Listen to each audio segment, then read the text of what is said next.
ada invoice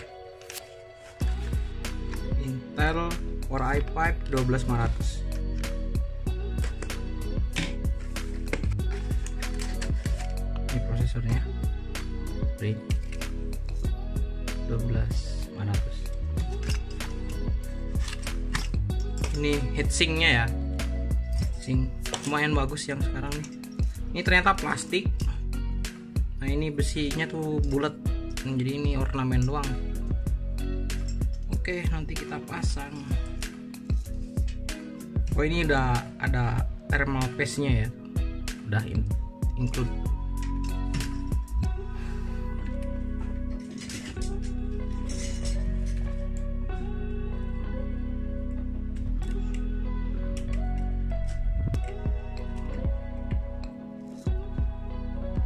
Oke, ini cara naruhnya. Ini ada apa ini, chamfer. Ini juga ada chamfer ya, terus ada segitiganya. Nah di sini juga ada kayak segitiganya gitu. Nih kita taruh segitiganya, jadi kita taruh aja. Kemudian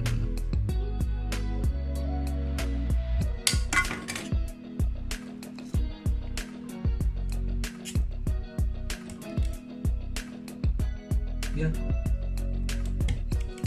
kita pastiin lagi. Saya baru pertama kali pasang nih. Oke, itu tidak kenapa-napa ya.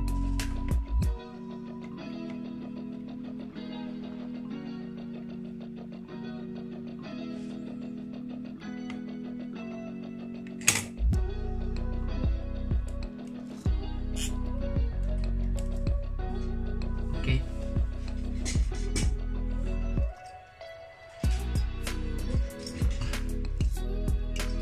Kemudian ini ya, ini kita harus tahu dulu pin fan CPU itu ada di sini sama di sini. Karena saya punya PWM di atas, mungkin saya pakai yang ini. Jadi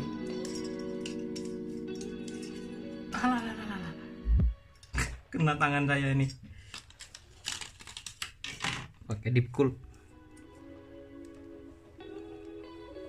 Saya segede biji kacang aja ya. Nanti kemungkinan sih bleber dikit karena gara-gara insiden barusan ya. Nah tekan, kemudian ini ya.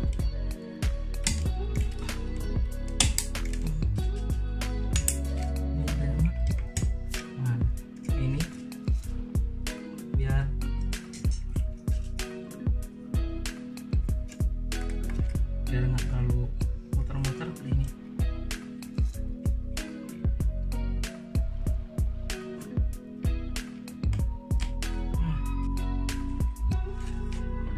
Ini totalnya 16 GB ya. Terus dia 3200 MHz dual channel. 8 GB. 8 GB. Ya 8 GB kali 2. Ini XLR 8, ini RAM-nya XLR 8 dari PNG. Ini di ininya sih, di websitenya ini khusus gaming kan ya, high performance. Terus dia 3200 MHz 8 GB kali 2 dual channel CL16. Kerennya ini udah CL16, katanya sih latensinya lumayan. Ada CL15 dari apa namanya, dari bukan lagi, Vigen Tsunami. Tapi Vigen Tsunami ininya saya nggak suka heat spreadernya. Padahal sih yang penting performa ya, bukan.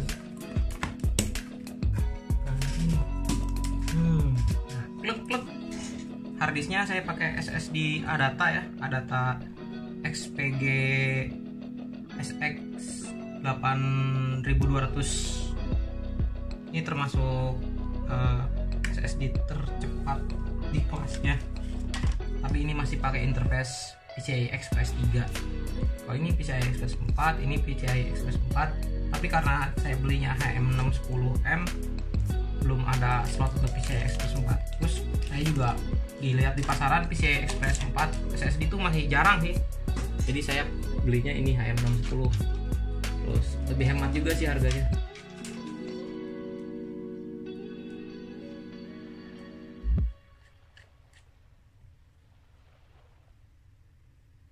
Oke, jangan kenceng-kenceng, nanti takutnya gimana ya, selek lumayan.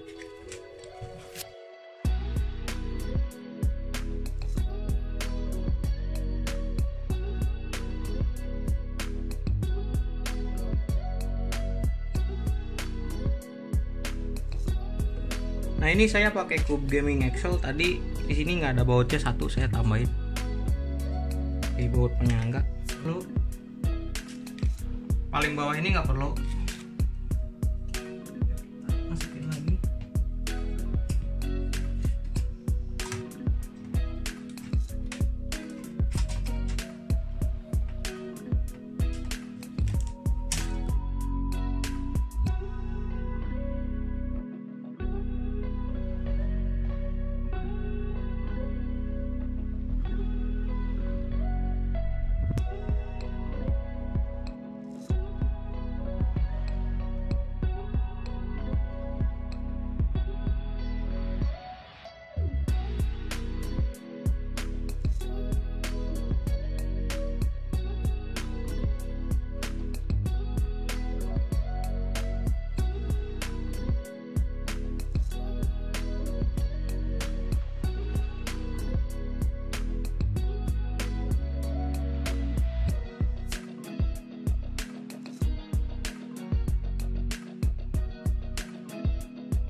Oke, ini sob, kipas atasnya saya ubah pakai kipas Jalman, kipas non PWM, kipas bukan yang kipas slim ya.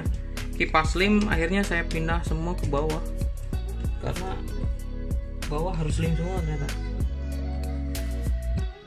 Sorry, nggak kelihatan ya.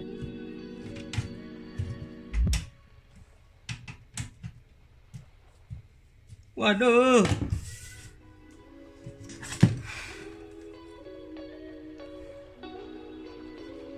Oke, tadi ada perubahan lagi ya.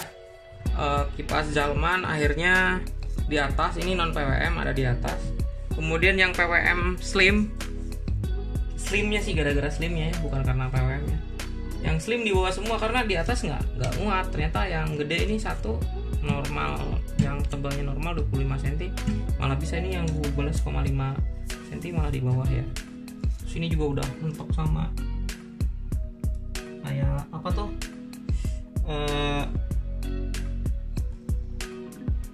ini juga mentok sama HDD LED sama switch, power switch, reset switch di sini semua nih. Jadi kalau mau benerin ini harus bongkar kipas bawah. Kemudian ini kabel dari sini kan ini dua-duanya PWM ke sini, terus ini ke PWM nya masing-masing. Ini CPU di sini, CPU fan.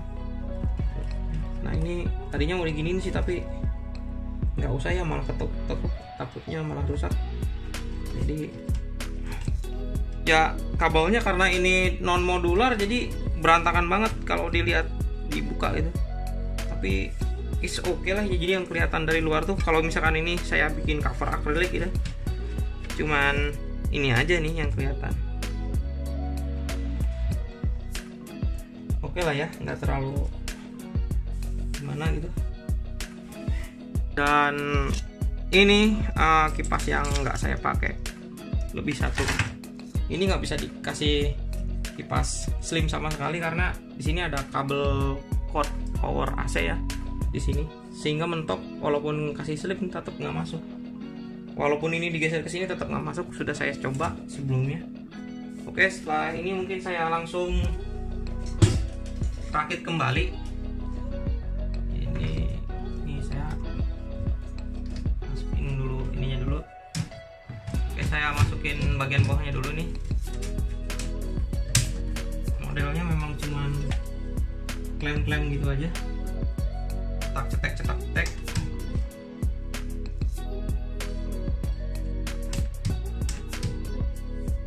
Ini ada apa nih? Oke, nggak masuk tadi.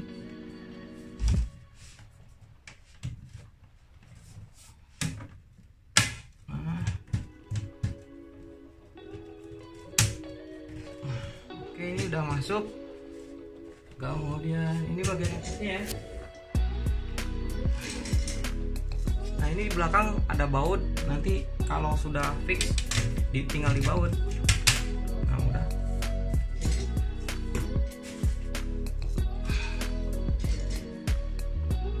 Dan ini cover terakhirnya ya. Cover terakhirnya nih. Ini cover terakhir. Jadi kayak gini nih kalau udah dirakit. Cuman sebelum ditutup total kita tes nyala dulu. Takutnya setelah ditutup nggak nyala. Repot lagi kita.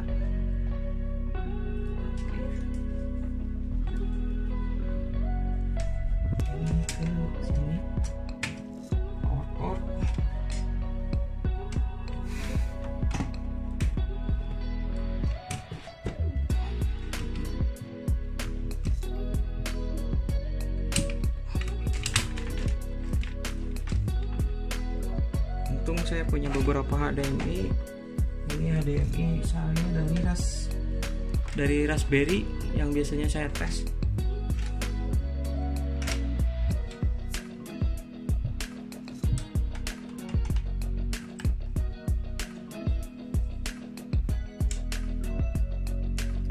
Oke, bismillahirrahmanirrahim. Kita nyalakan. Alhamdulillah. Nih kipas PWM nya sama sekali nggak nyala nih satu.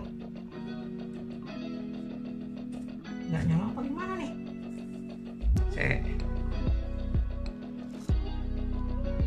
Nggak ada OS nya. Kita matiin lagi.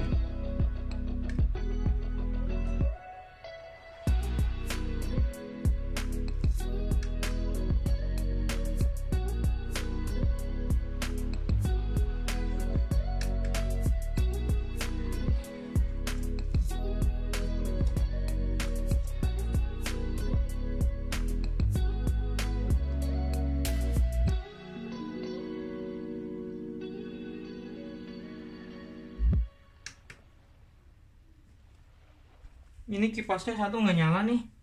Saya kurang paham juga, tapi kita cari-cari dulu. Saya cari tahu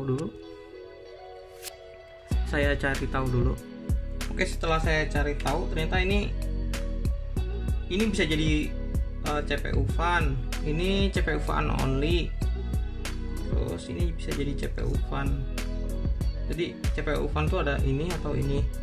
Tapi kalau ini bisa buat WP itu apa, saya kurang paham ya. Jadi mungkin casing fan mungkin ya. Maksudnya buat casing fan atau gimana. Nah, ini juga buat casing fan nih. Nah, cuma yang nyala itu ternyata buat CPU fan. Yang ini nih. Ya, jadi dia nyala terus ngikutin CPU. Tapi ya udahlah. Saya pasang aja.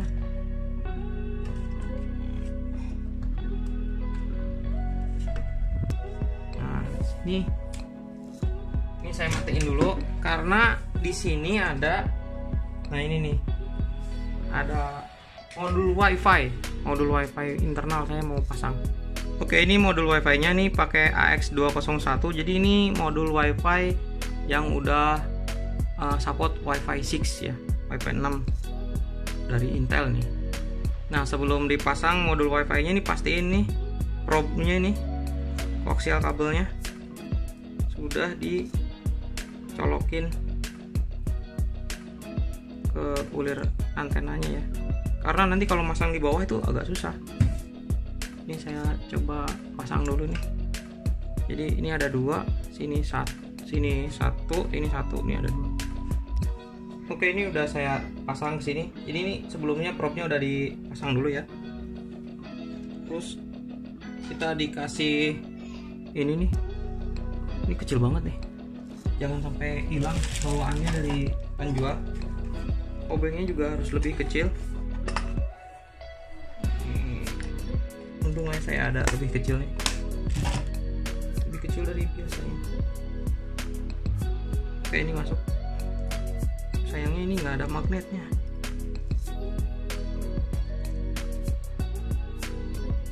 Oh, ini ada plastiknya. Oh iya.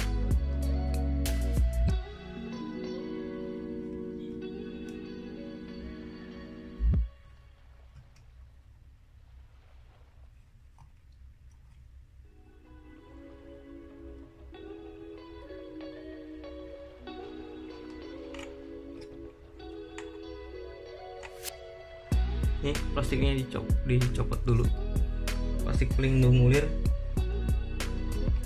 Pasang lagi. Ini propnya gampang copot sih, tadi saya udah copot sekali. Kebetulan pas nih. Oke, ini saya mau masukin ini daripada lama. Oke, ini prop udah terpasang, terus ini udah saya baut juga. Kencengin.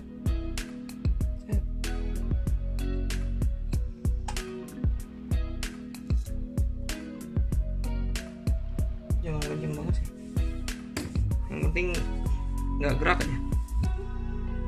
Oke, udah terpasang. Oke, selanjutnya saya mau masang ulir ini ya, ulir apa namanya nih, antena, ulir antena. Ini kita copot dulu. Terus di sini ada yang taper. Nah, di sini kita buka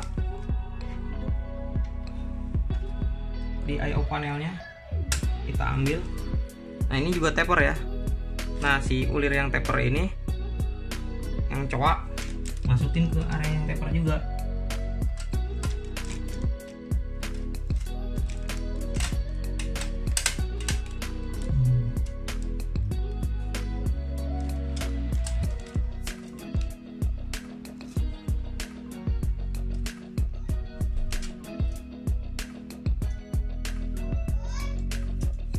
Itu lagi.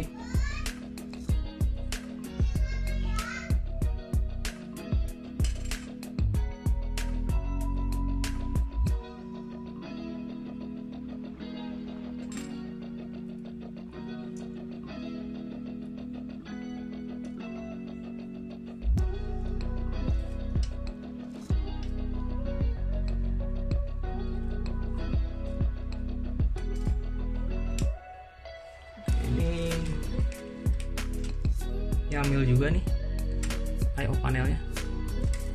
Aduh, platnya mana? Ini pakai obeng yang ada paketnya. Nah, ini ambil, buang, pastiin dibuang, jangan sampai nempel di motherboard.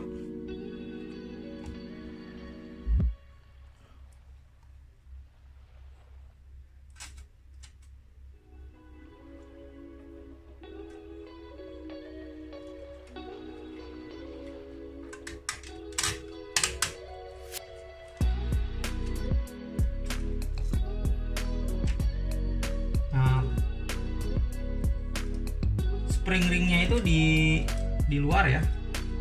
Jadi spring ring tuh yang kayak gini nih. Nah, ring patah, kadang orang bilangnya ring patah. Itu di luar. Karena di dalam juga udah ada spring ring tersendiri. Baru kita kunci pakai nut atau mur. Ya. Ini kalau bisa sih pakai kunci pas nih. Saya ada kunci pas, tapi ya untuk tutorial ini nanti kencengin ke belakangan ya. Tutorial ini saya nggak bawa kunci pasnya.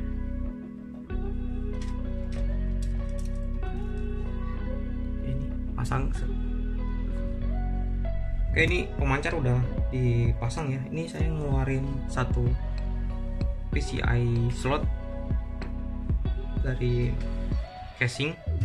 Ini mau saya kasih ini ya, USB. Ini lumayan bantu nanti kalau ini kan I/O USB-nya kurang, jadi ini buat keyboard, printer segala macam.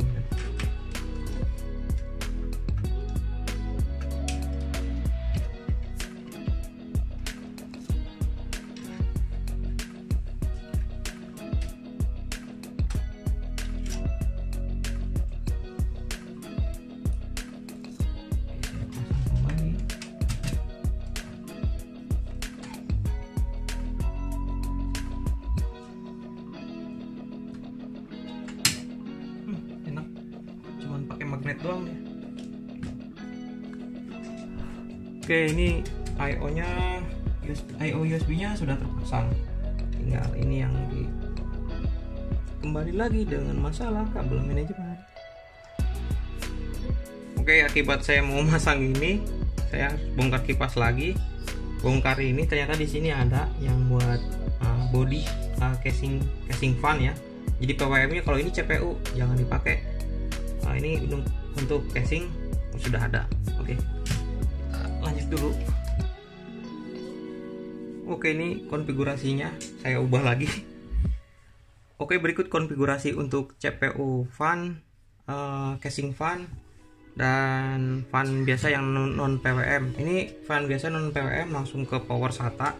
Kemudian ini PWM 2, 1 di casing fan di sini ya. Jadi kalau CA fan atau WP itu artinya casing fan atau water pump. Di sini juga sama, CA WP di casing fan atau water pump, dan ini CPU fan. Jadi kalau CPU fan di connect ke kipas PWM ini, maka dia akan nyala ngikutin kipasnya CPU. Jadi supaya hemat listrik ya kita masukinnya ke casing fan ya, casing fan PWM. Di sini satu, di sini satu. Terus di sini ada USB port yang tadi saya menggunakan PCI slot PCI satu. Tadi saya menggunakan satu slot PCI. Di sini ada total ada 4 USB 2.0 pakai 2 pin header ya. Jadi totalnya ada 4 USB 2.0 tambahan. Oke, sekarang kita tes aja. Ini kemungkinan casing fan-nya itu nggak nyala karena dia ngikutin temperatur. Jadi kalau temperaturnya belum tercapai atau kurang, masih adem, dia nggak bakal nyala casing fan-nya. Ini kita tes. Ya, sesuai ini ya, sesuai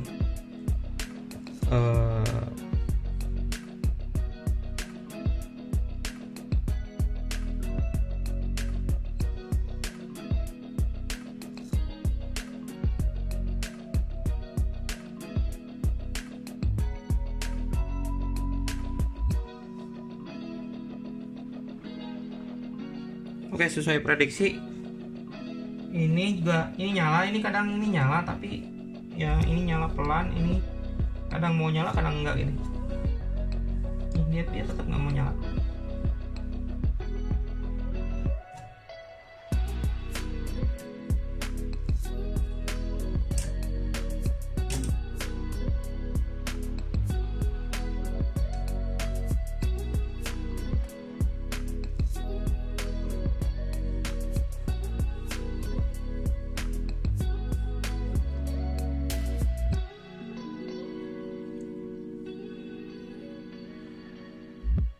Oke, ini dua-duanya nyala tapi pelan ya.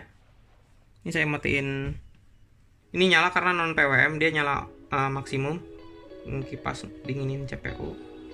Kemudian yang bawah ini nyala tapi pelan. Dia sesuai dengan kebutuhan sih. Oke, tadi setelah dites, ini saya tutup dan selanjutnya akan saya install dengan OS Windows 11 sih. Oke, ini saya bikin USB bootable drive-nya dulu pakai micro SD sih, tapi nanti saya pakai card reader. Lumayan kenceng, cepet banget karena dia pakai micro SD dengan interface USB 3.0. nanti card readernya juga pakai USB 3.0, jadi nanti instalasinya cepat. No RGB-an. Nah ini lagi instalasi Windows 11, cepet banget, baru 1 menitan udah 87%, 40. Pakai micro SD, readernya USB 3.